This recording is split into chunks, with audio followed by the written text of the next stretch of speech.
So guys, जैसा कि हमने पिछले एपिसोड में देखा कि शियाओ लाइट ऑफ फेट से अल्टीमेट क्रिएशन लैंड में चला गया था, जहां वॉल ऑफ डिस्पेयर मौजूद थी, जिससे शियाओ को कई सारे विजन आए। उसने कई सारे पावरफुल लोगों को देखा, पर वो मारे गए थे। शियाओ निराश हुआ, पर वो समझ गया कि वो दीवार उसे आगे बढ़ने से रोकना चाहती थी और शियाओ किसी भी कीमत पर पीछे नहीं हटना चाहता था। उसने वॉल ऑफ डिस्पेयर को तोड़ दिया और अंदर चला गया। गेट ऑफ लाइट इससे बंद नहीं हुआ था, जिससे सभी लोगों को लग रहा था कि उनके लिए भी गेट ऑफ लाइट में मौके हो सकते हैं जिससे वो ट्रेजर हासिल कर पाए। वो सभी भी अंदर चले गए थे। शियाओ फेरी टॉम्ब में पहुंच गया था, जहां कई सारे कॉफिन मौजूद थे। साथ ही वहां एक एशियन बॉक्स मौजूद था, जिसे शियाओ हासिल करने की कोशिश करने लगा, पर उसका एक टेस्ट स्टार्ट हो गया था और कोल्ड्रोन से उस पर वर्ल्ड स्टोन से अटैक होने लगा। फिर अब हम देखते हैं कि डार्क एनर्जी शियाओ को घेरने लगी थी, पर शियाओ से बच जाता है और तेजी से उस वर्ल्ड स्टोन पर अटैक करने के लिए आगे बढ़ता है। शियाओ के थंडर सूट की वजह से वो थंडर को काफी ज्यादा डेंस करके उस वर्ल्ड स्टोन पर एक पंच मारता है। शियाओ की एनर्जी इतनी ज्यादा थी कि वो वर्ल्ड स्टोन भी टूटकर बिखर जाता है, लेकिन अब उस कोल्ड्रोन से शियाओ पर कई सारा लावा गिरने लगता है। शियाओ ये देखकर एक एनर्जी बैरियर को क्रिएट कर लेता है, जिससे वो उस लावे से बचने लगता है, पर वो मैग्मा काफी ज्यादा था। शियाओ गॉडेस लियू वाइन को क्रिएट करके उनकी ट्री फॉर्म को एक्टिवेट कर लेता है, जिससे वो उस लावे को रोकने लगता है। और अब उस मैग्मा की एनर्जी की वजह से शियाओ ट्रू गॉड रियल्म के लास्ट स्टेज में पहुंच गया था। वो अपनी डाल्वो इमोर्टल स्वॉर्ड को बाहर निकाल लेता है और उसके स्लेश से ही उस कोल्ड्रोन को काट कर नष्ट कर देता है, जिससे एक तेज विस्फोट होता है, जिससे अब शियाओ ने इस टेस्ट को पास कर लिया था। वो सोचता है कि इस कोल्ड्रोन के एनर्जी की वजह से मैं वास्तव में ट्रू गॉड रियल्म के लास्ट स्टेज में पहुंच गया हूं और साथ ही मेरी विलो गॉडेस की टेक्निक में भी काफी ज्यादा सुधार हुआ है। वास्तव में मुझे अब इस जगह से काफी फायदा मिला और उसने एशियन ट्रेजर बॉक्स को भी हासिल कर लिया था और शायद उस बॉक्स में एशियन इमोर्टल की अल्टीमेट क्रिएशन मौजूद होगी। शियाओ सोचता है कि जहां तक महसूस कर पा रहा हूं कि नेक्स्ट स्टेज में ब्रेक थ्रू करना अब ज्यादा दूर नहीं है, और वो अपनी पूरी पावर का इस्तेमाल करके उस ट्रेजर बॉक्स को खोलने की कोशिश करने लगता है, पर वो खोल नहीं पा रहा था, जिससे वो परेशान हो जाता है। वो कहता है कि मैं इतना पावरफुल हो चुका हूँ, फिर भी अपनी इस करंट रियल्म की पावर से इस बॉक्स को खोलकर देखने के योग्य नहीं हूँ। तभी वहाँ मौजूद सभी कॉफिन से एनर्जी रिलीज होने लग गई थी। शियाओ उस ट्रेजर बॉक्स को अपने पास रख लेता है। शियाओ सोचता है कि मैं नहीं जानता कि आखिर क्या हो रहा है, पर क्या इन कॉफिन की वजह से मेरे पास और ज्यादा ट्रेजर और टेक्निक को हासिल करने की अपॉर्चुनिटी हो सकती है, पर क्या मैं इस कॉफिन को खोलने के लिए भी योग्य नहीं हूँ। वो देखता है कि उस कॉफिन में एशियन एरा के सुप्रीम स्क्रिप्चर्स मौजूद है, साथ ही उन कॉफिन में मिस्टीरियस इमोर्टल सीड भी मौजूद था। वो तेजी से उस कॉफिन के पास जाता है और अपनी इमोर्टल एनर्जी के साथ अपनी पावर को मिक्स करके उस कॉफिन को खोलने की कोशिश करता है, पर वो उसे ओपन नहीं कर पा रहा था। वो सोचता है कि मैं इस कॉफिन के साथ रेजोनेट नहीं हो पा रहा हूँ। क्या ऐसा हो सकता है कि इस कॉफिन की चीजें का मेरे लिए कुछ लेना देना ना हो, पर फिर भी मैं हार नहीं मान सकता। और वो उस कॉफिन को तोड़ने के लिए जोर से पंच मारने लगता है, पर उस पर बैरियर मौजूद था, जिससे वो उसे तोड़ नहीं पा रहा था। अब 10 क्राउन चैंपियन और यूजेन भी वहां गए थे। शियाओ सोचता है कि मैं इस कॉफिन को खोल नहीं पा रहा, तो क्या हुआ, मुझे दूसरे कॉफिन को खोलने का ट्राई करना चाहिए। और शियाओ दूसरे कॉफिन को खोलने की कोशिश करने लग जाता है। 10 क्राउन चैंपियन और यूजेन ये देखकर हैरान थे। शियाओ को पता नहीं चला था कि वो दोनों वहां आ गए हैं। 10 क्राउन किंग सोचता है कि इस हुआंग को यहाँ आने का सबसे पहला अवसर मिला, लेकिन क्या ये अभी तक कुछ भी हासिल नहीं कर पाया और इस कॉफिन को भी ओपन नहीं कर पा रहा है। शियाओ काफी कोशिश करने के बावजूद भी कॉफिन को ओपन नहीं नहीं कर पा रहा था और उन कॉफिन में मौजूद एनर्जी बैरियर की वजह से वो हर बार दूर होता जा रहा था। वो बोलता है कि मैं विश्वास नहीं कर सकता कि इनमें से किसी भी कॉफिन को खोल नहीं सकता और यहाँ का कोई भी कॉफिन मेरे साथ रेजोनेट नहीं कर रहा है। लेकिन तभी एक कॉफिन खुलने लगता है। शियाओ इससे खुश हो जाता है और सोचता है कि मैं खुद को गलत समझ रहा था, आखिर मेरा भाग्य इतना भी खराब नहीं हो सकता। और उसे कॉफिन में से स्क्रिप्चर्स और डिवाइन सीड निकल कर आने लगते हैं, पर वो शियाओ के पास नहीं आते बल्कि वो यूजेन के पास चले जाते हैं क्योंकि वो उसकी बॉडी के साथ रेजोनेट कर रहे थे।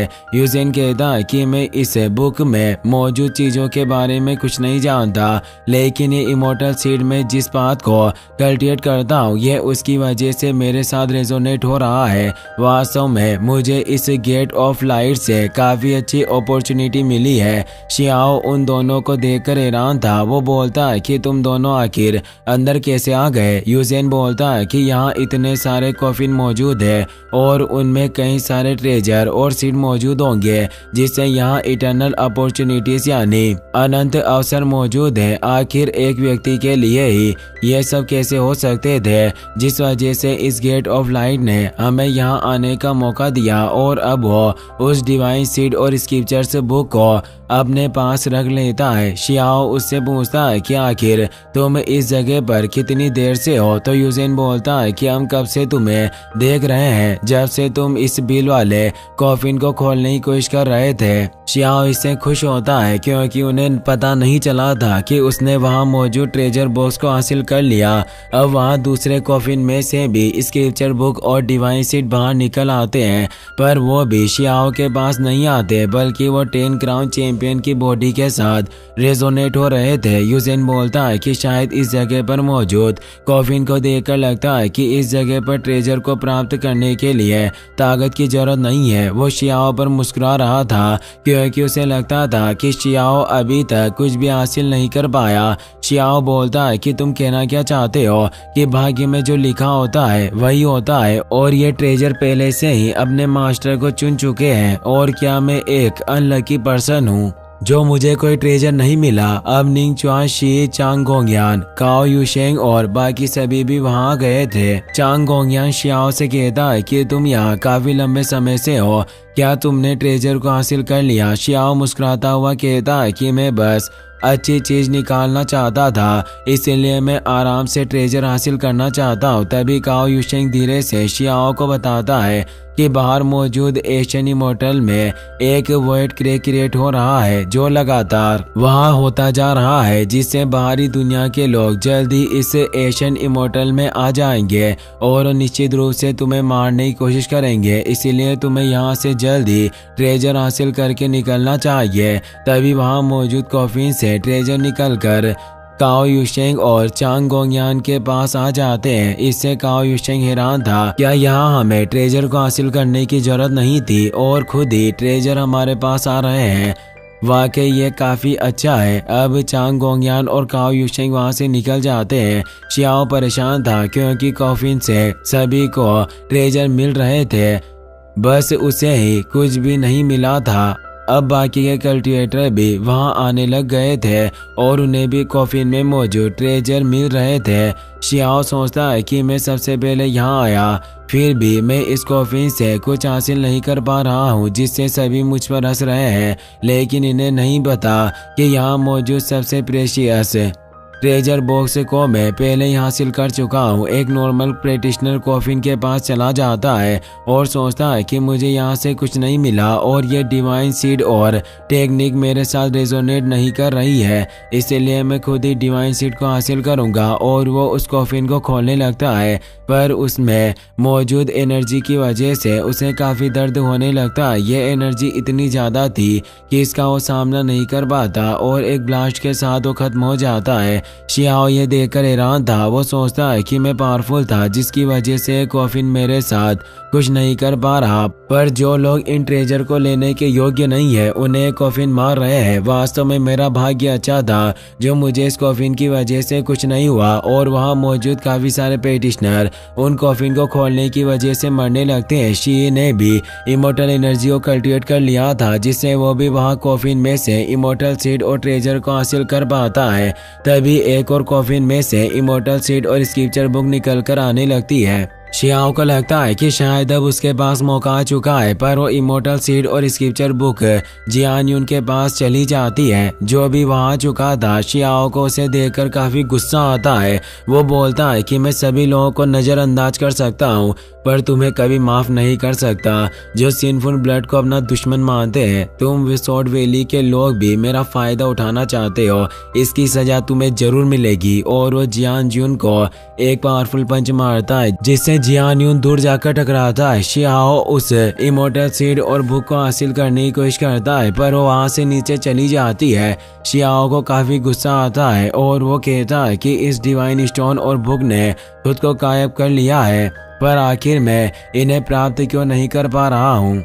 निंग चुआन को भी अपना ट्रेजर मिल गया था जिससे वो वहां से निकलने लगता है।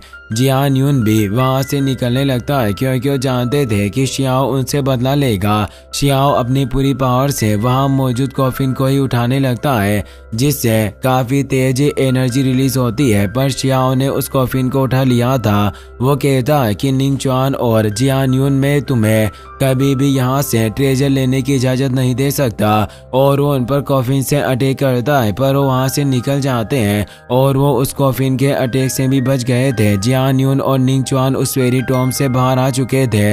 वो कहते हैं कि हमें अपने ट्रेजर पहले से ही मिल चुके हैं, इस हुआंग से हम बाद में निपट लेंगे। शियाओ भी ये सुन लेता है, उसे काफी गुस्सा आता है। वो कहता है कि अपनी बकवास बंद करो, तुम यहाँ से बचकर भाग नहीं सकते, और वो वहाँ से कॉफिन को अपने आप रखकर निंग चुआन और जियान यून के पीछे जाता है। इससे वो दोनों परेशान हो जाते हैं। काओ युशेंग और उसके बाकी दोस्त भी शियाओ के पीछे आ रहे थे, पर निंग चुआन और जियान यून उस लाइट गेट्स से बाहर निकल जाते हैं। निंग चुआन देखता है कि आसमान में वनली क्रिएचर दिखाई दे रहा है। वो बोलता है कि यह डीमन ड्रैगन सेक्ट का एक पेटिशनर है, जिससे वो खुश हो जाता है क्योंकि वो सभी वांग को मारने के लिए यहाँ आए थे। जो बाहरी लोग थे वो उस डीमन ड्रैगन सेक्ट के उस पेटिशनर से कहता है कि वांग जल्दी गेट से बाहर आने वाला है, और वो जियान यून के साथ वहां से निकल जाता है। शियाओ अब शी, काओ युशेन और बाकी के लोगों से बाहर निकल आया था, लेकिन उस पूरे एशियन अरीना के चारों तरफ